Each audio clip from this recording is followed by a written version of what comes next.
So we're going to talk about the structure of membranes, and this sounds a little weird, but the behavior of membranes, because depending on how they're put together, they will do different things. Another thing for the course, right? So we'll start with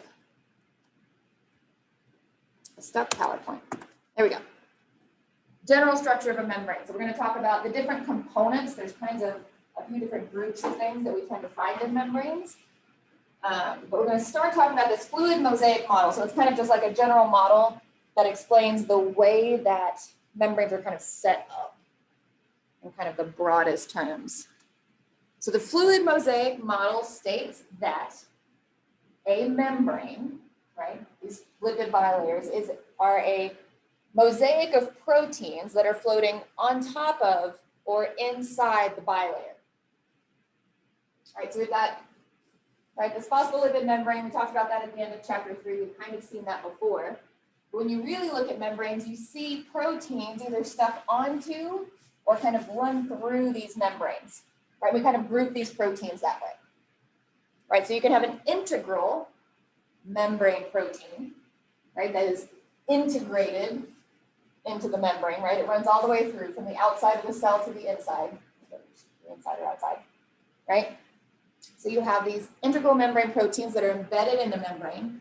And then you have peripheral proteins, which are on the periphery, right? They're outside. They sit on the surface of the membrane.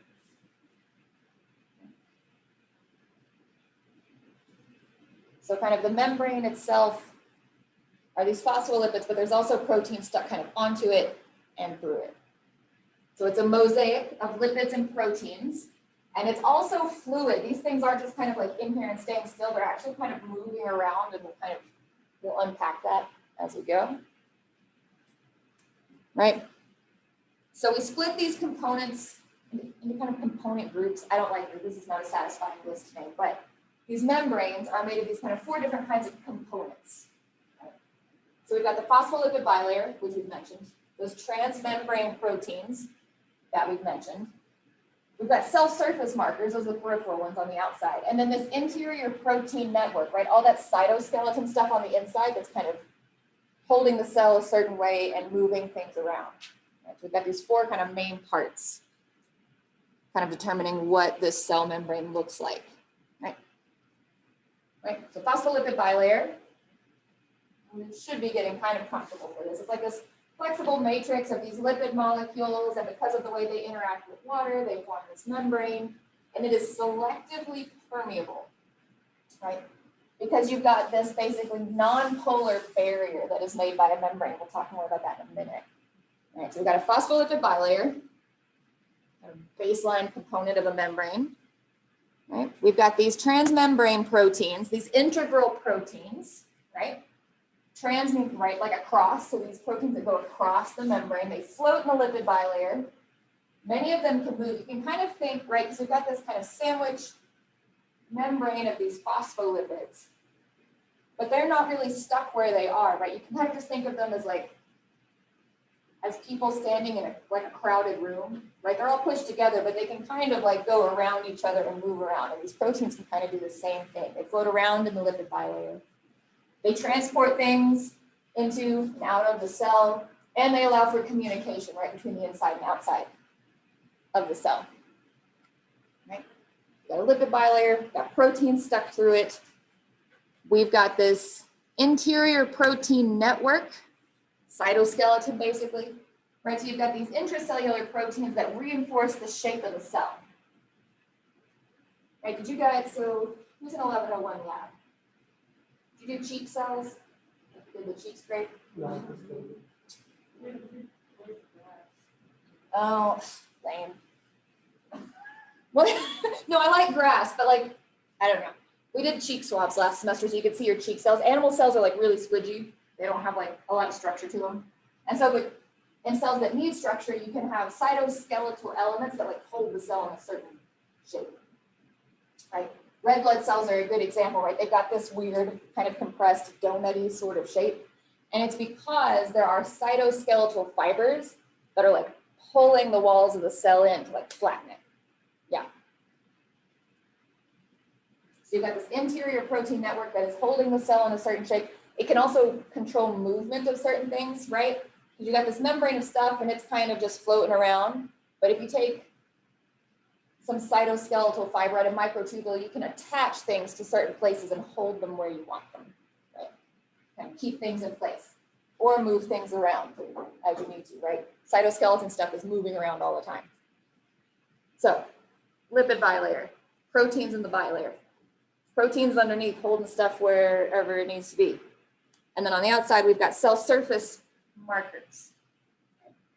So we've got glycoproteins and glycolipids, right? So sugary things on a protein and sugary things on a lipid. Glycoproteins, so both of these are kind of like cell name tags, right? We kind of mentioned these before.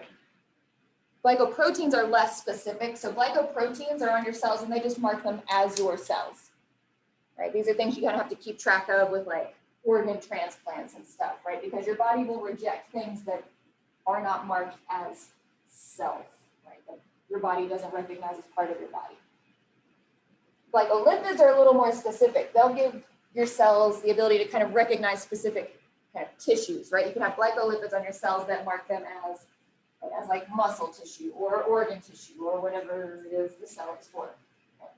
So we've also got these surface markers, also proteins with lipids and sugars and things attached to them that are identifying the cell. So we've got these 4 groups of things that are found in cell membranes. All right, so let's pick apart phospholipids specifically for just a minute. All right, so we're going to talk about what phospholipids are made of. We talked about this briefly in 3, so it'll start out a little bit familiar and then it'll get a little extra how this class is going to go. We'll talk about how membranes form. Again, we mentioned it briefly before. And then we're going to talk a bit about membrane fluidity because we're going to make these membranes, but they're not always completely stable. So we'll talk about that as well. And that'll probably round us out for today. So there are actually, if you're looking at lipids in cell membranes, thousands of kinds of lipids. We're not going to talk about thousands of kinds of lipids. They can be roughly grouped into 3 kinds. So we'll just leave it at that. We'll talk about the 3 main classes of membrane lipids. Right, so we've got glycerol phospholipids, right? These are what we talked about before, right? We had triglycerides, we modified them a little bit and got these glycerol phospholipids. We talked about in chapter 3. We've got sphingolipids, which look a lot like phospholipids, a little different. And then sterols, which you're more familiar with than you realize. So glycerol phospholipids, we know these guys, right? We've got a glycerol, a phosphate, some organic something or other up there, and then 2 fatty acid chains. Right, these are the most diverse, right? You can have a whole host of organic molecules up here. You don't really care. You can have these fatty acid chains. They can be saturated or unsaturated. That'll be important on how this membrane behaves, right? So we've got this glycerol phospholipids, right? This is the one we saw in chapter 3. All right, so one we already knew about. Sphingolipids are a little bit different. They're shaped similarly, which is why they kind of behave the same way. But here's your sphingolipid. So we've still got this phosphate and a kind of different organic-y thing up on top, so this polar end. We still have one of our fatty acid chains, but now we've lost the glycerol and our second fatty acid, and we've replaced it with this molecule sphingosine. Fine, right? And so it still makes a molecule that is roughly the same shape with a non-polar end and a polar end. So it will behave similarly. The one thing to note here, where glycerol phospholipids could be saturated, unsaturated, kind of be whatever. These are generally saturated. That would be important. Generally saturated, right? Which means they have all the hydrogens they can have. And so those fatty acid tails are super straight, as opposed to having like double bonds and being all like wiggly zigzaggy. Right. Sphingolipids. Last one, sterols. These are things like cholesterol. Right. So in animals like us, we have cholesterol in our membranes. And so they reinforce the membrane. They kind of make it a bit more stable, right? So this, in this, so we've got all our different lipids here, phospholipids, sphingolipids, whatever. And then we've got these sterol molecules, like cholesterol, that are kind of tying these phospholipids together, kind of making it a bit more stable, a bit more sturdy in places where that needs to be, where that's important. Okay. So glycerol, phospholipids, sphingolipids, and sterols are our three classes of membrane lipids. So, also briefly mentioned in chapter 3, right? This membrane formation happens spontaneously. If you put a bunch of phospholipids and sphingolipids and sterols and things in water, a membrane is going to spontaneously form in the water. Why?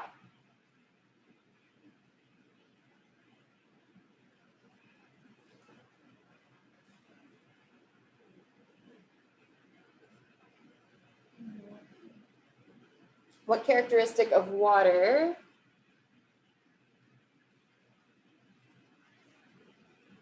is going to come into play here?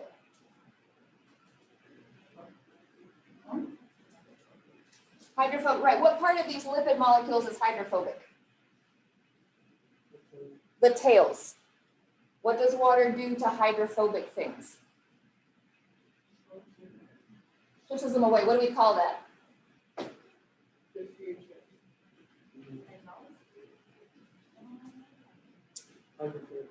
Hydrophobic.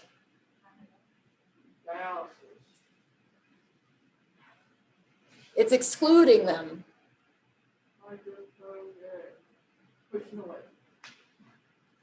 It's excluding them. Use that word. Hydrophobic exclusion. Right?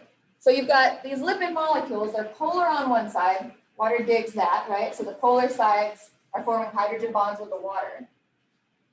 Water is excluding the non-polar sides. Right? So just because of the chemical interactions between water molecules and lipid molecules, when you put them in water this way, they form a membrane, right? With the additional effect that now, right, we've made this membrane of these lipid molecules and subsequently have made this non-polar interior. So now, because the water's pushed all this stuff away, the water can't go back through it. It's like built its own wall functionally, right? And so water or water-soluble substances, i.e. polar stuff, now can't cross the membrane that has spontaneously formed due to hydrophobic exclusion.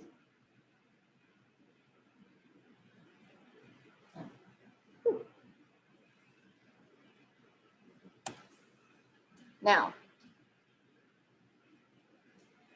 the bilayer that is formed of these lipids is stable because of hydrophobic exclusion, because water is going to keep pushing away the non-polar parts. It's going to keep forming hydrogen bonds with these polar heads. So the membrane is stable, right, because water is pushing it away. But these lipids don't actually care about each other. There's no interaction between these guys. They've just been like pushed into this room, right? Like if we filled this room up with people, we're all on the floor because of gravity, right? I can't like, I mean, I could jump, but right, but I won't just like float up to the ceiling. But I can walk around between the people. There's no force holding me to the people in the room, right? And so these lipids can do the same way, right? They're pushed down, like this is functionally like their floor. And so they're stuck to the floor, but they can move around in the membrane. Okay.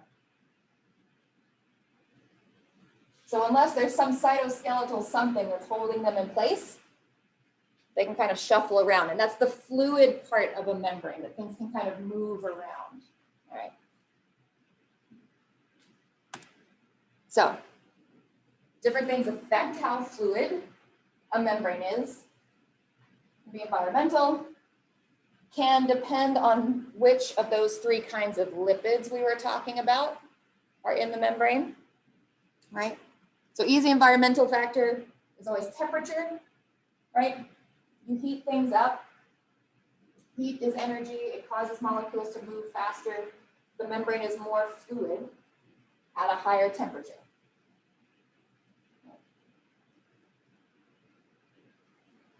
But your body, right, homeostasis, right, we're all kind of staying fairly consistent internally. So more important is what kind of lipids are in the membrane. So, talked about these three kinds of lipids, these glycerol lipids, sphingolipids, and sterols. The key thing that's going to come in is whether or not they're saturated or unsaturated fats. Right, so saturated meant that it had all the hydrogens it could hold and it made those fatty acids super, super straight, right? You start removing hydrogens, the little fatty acid tail starts to get kind of kinked up. And so if the fats, the lipids are saturated, you can think of them as being very cylindrical, right? They're going to pack in really, really tight because they're very like uniformly shaped, right? So things like saturated phospholipids, right, where the tails are really straight, or sphingolipids, which are also very straight, will pack really tight and make a really dense kind of gel-like membrane. Right? So things aren't going to be moving around very much because they're packed in super, super tight. Unlike a membrane that might have a lot of unsaturated hydrocarbon chains, right, where they're all kind of these funky shapes, things are kind of sticking out at odd angles. And those lipids get packed really loosely and they have space to move around because they don't pack well. And so if you start looking at the membranes of different parts of the cell, you'll find that different membranes will have different compositions of phospholipids. Right? So this example is a figure in your textbook. So this is a picture of a membrane, example membrane from the endoplasmic reticulum from the ER. And this is from the plasma membrane. Notice the membrane in your ER tends to have lots of unsaturated lipids. I like how they draw them like these little kicks. But it means that they can't pack really close, right? It makes sense, right? The endoplasmic membrane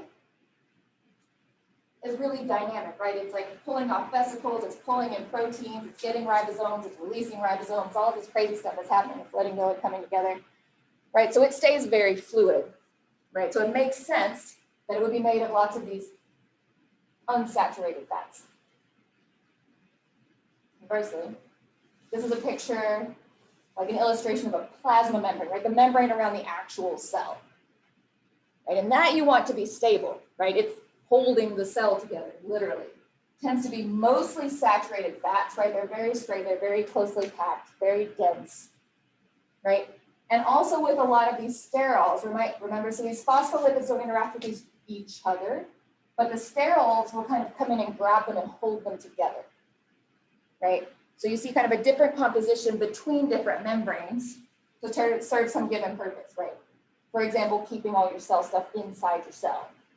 Right? You want the plasma membrane to be very stable, as opposed to the ER that needs to be doing all kinds of stuff all the time.